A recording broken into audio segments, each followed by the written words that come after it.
Thanks for tuning in to Tapped In. If you're feeling stuck or overwhelmed on the mats, come find your direction in our DFM Coaching BJJ School community. Now, let's get started.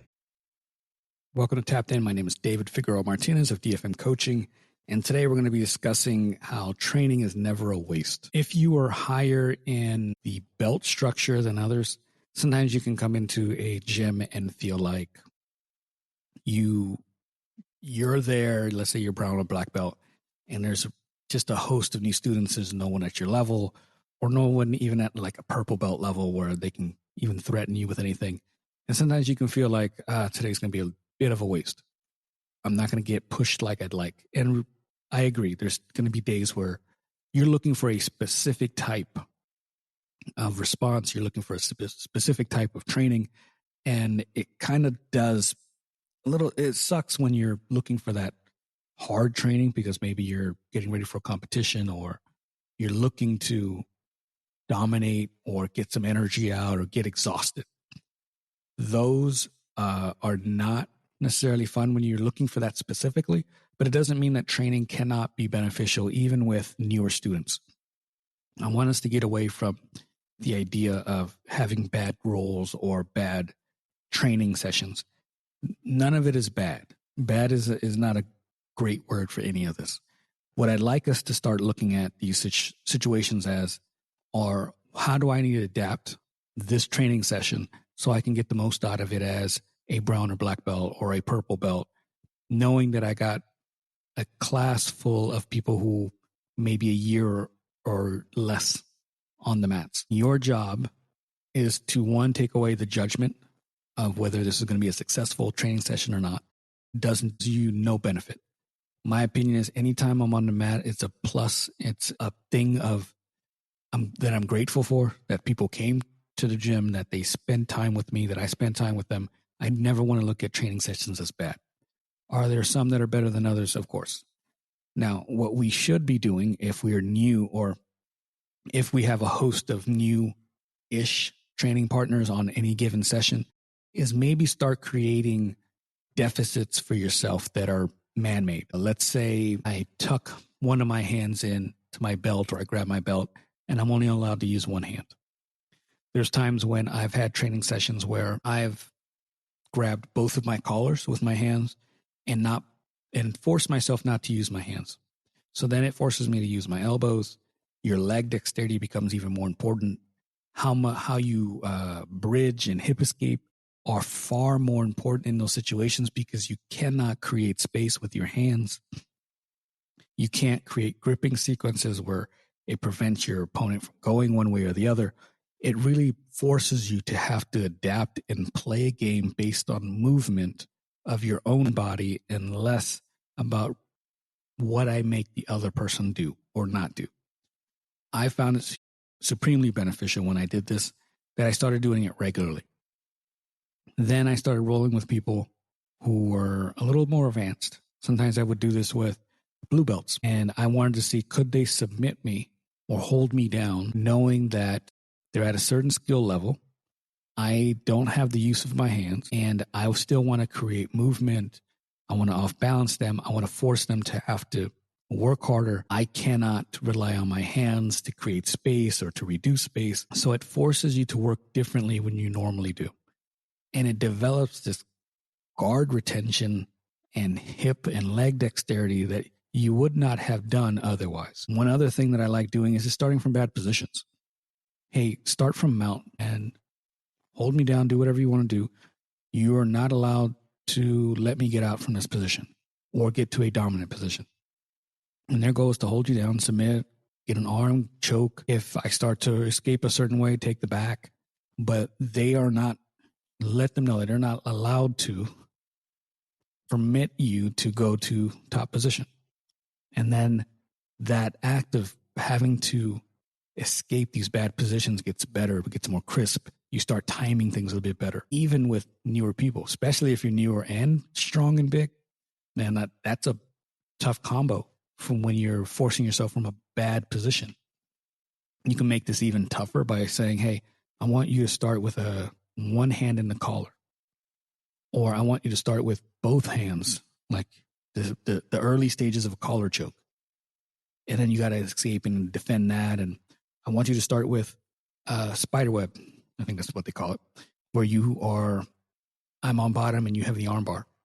Not extended or anything. I still have my grips in, but you have the positioning or the early stages of an arm bar. That forces me to have to develop a skill for the worst case scenario against people that aren't super high level, so I can work, gives me time, but I can still develop that skill effectively. Sometimes you don't even have to tell them that you're doing this. Sometimes you can force the action and just do it on your own, and then you're letting them play and you're letting them develop and get better at attacking or transitioning while you're developing from a skill deficit position or a situation. It's massively beneficial. Another one I like to do is close my eyes. I don't see enough people doing this, and it sounds goofy, but it genuinely is a benefit for me that I've picked up over the years. I used to do it just to like mess with people. And then I started noticing that I can actually sense or feel shifts in your weight that maybe I would have ignored if my eyes were open. So I can feel where you're at. I can feel where your intention is going next, where your focus might be. It is the strangest thing. And then when you get really good at it, you can do this with higher, more experienced belts, and it kind of freaks them out. They're looking at you like, why is this dude's eyes closed? And then you start doing magic, voodoo-like jiu-jitsu shit, and they're kind of lost in it. Doing all these man-made deficits are something that you're going to have to do because the skill gap is so large. Or another one that I like doing is I don't play any top game. I just play off the back. And I guard retention, escapes. I let them get a little deeper. Maybe I let them get it pass. Now I got to do the guard retention or the escape back to the guard retention. Maybe I hit a sweep, but I make it appear like I'm coming up, but they beat me. Like I come up slower, but I'm intentionally allowing them to come back in the game, which oftentimes those students and those newer students don't notice. They think that they're doing really good. So you're giving them a little bit of confidence, a little bit of enjoyment. They get to play a little bit longer than they normally would. But then you start, also getting really good at that. And so you play with the deficits. Your training partner doesn't even have to know that you're doing a deficit. Oftentimes people don't see it, don't get it. And there'll be times when I'm doing something over and over and I look at them like, what am I doing? And they say, I don't know. Like, well, I want you to pay attention.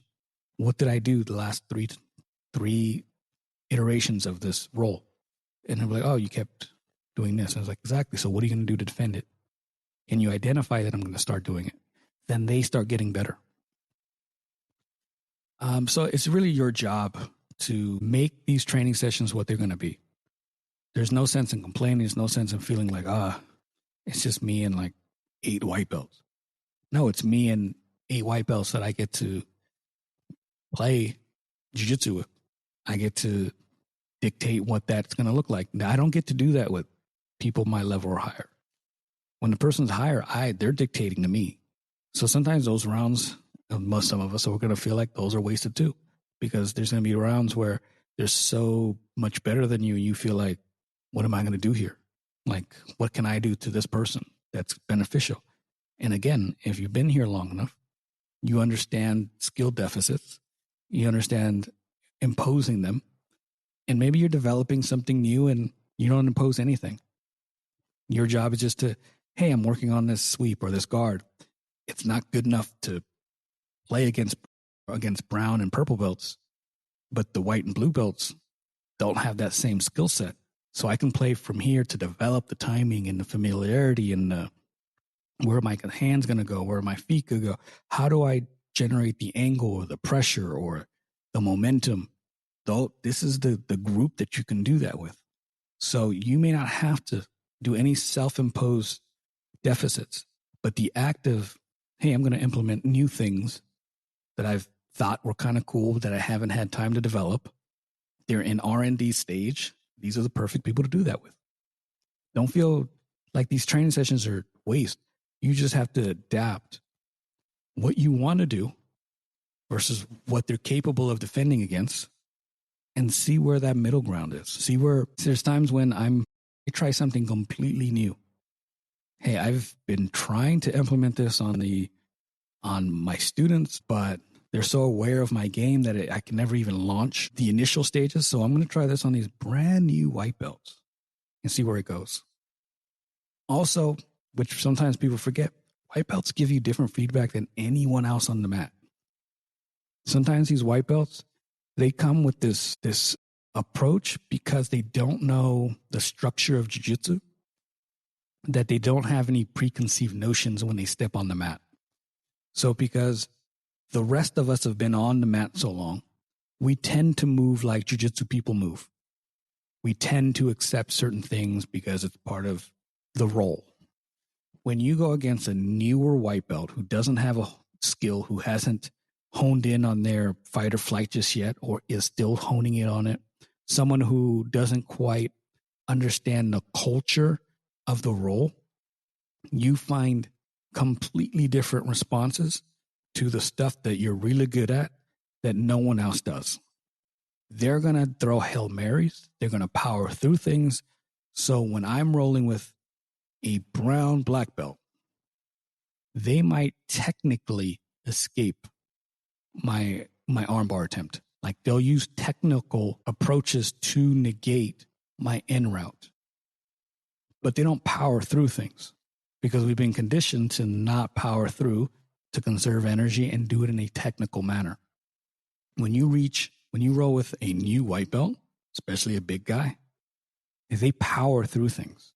And because you haven't had too many people power through things, you're not aware of what that feels like until it's happened to you. I was rolling with a big blue belt not that long ago. Love rolling with the guy. He's big, he's gentle, but he's strong. And I had this arm bar and I was starting to extend the arm and he just sort of curled me up and like, not tossed like disrespectfully or dangerously. He just sort of flicked his arm and I fell off. And I remember thinking in the moment, I giggled to myself and I smiled like outwardly, thinking, holy fuck, what? And then I did it again. And this time I was aware of how much stronger he is. You don't know how strong people are until they decide that they want to use it. And we condition people not to use all of it. So we never really know how strong these people are. And that was a reminder that I've been rolling with too many people who use technique and not that strength that people really have. And so it's a controlled strength. So when I rolled with this gentleman, everything was controlled. He wasn't disrespectful, wasn't dangerous, but he just sort of flung me a little bit and I just fell off. And I was just like, my controls aren't strong enough. They're not good enough. I didn't anticipate that someone could just fling me off like that because it hasn't happened. So then the next time I rolled, I got to that same position. I kept everything super tight. I made it so that he couldn't fling me. I made it so my weight was heavier. And then I got the armbar. And those are the things that we don't see or don't experience with the upper belts that we have to experience with the lighter belts or the lighter belts. And it's our job to kind of spend time with those belts because, again, they do things that are not customary to jiu-jitsu, and it forces our framework of our understanding of jiu-jitsu to kind of mold and change a little bit. The same way we roll with a wrestler, and the wrestler, his or her dynamic approach and intensity kind of throws us off for a little bit. It's not often we have people who come into the gym rolling at that intensity. People who will not go to their back at all, who will fight tooth and nail to get back up. It's not often we fight that. We experience that. So it's good to have those experiences either from a lower belt or someone who comes with a different style so that we understand what's going on. There's nothing wrong with rolling with like newer white belts. I enjoy it. Every time I go to an open mat, I pick a selection of black belts, selection of blue belts and white belts and purples. But I pick a little bit of everything. And when I roll with the white belts, I have certain things in mind. Sometimes I'm coaching them. Sometimes it's me playing on something that I haven't developed yet. Sometimes it's me seeing how far into something I can get before I can get out. And then with the black belts, it's me imposing my A game or B game, something that's out of R&D stage, is out of it's working on most people, but now I want to see, can I actually execute this on a black belt? So no bad days on the mat, none. Let's try to get away from that mentality and that thinking.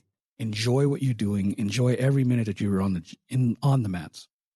Whether you're an inexperienced person or experienced, this is all a blessing, and this is all skill development and skill acquisition, and it's our job to spend the time on the mats wisely. If you have any questions, please hit me up, dfm.2099 on Instagram or Threads.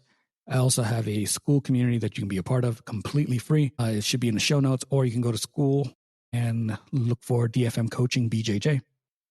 I have all my recorded workshops in there, a couple of audio series on different subjects, and a Q&A. If you need help, please sign up, start asking help, start getting better much faster than I did. Until next time, thank you so much.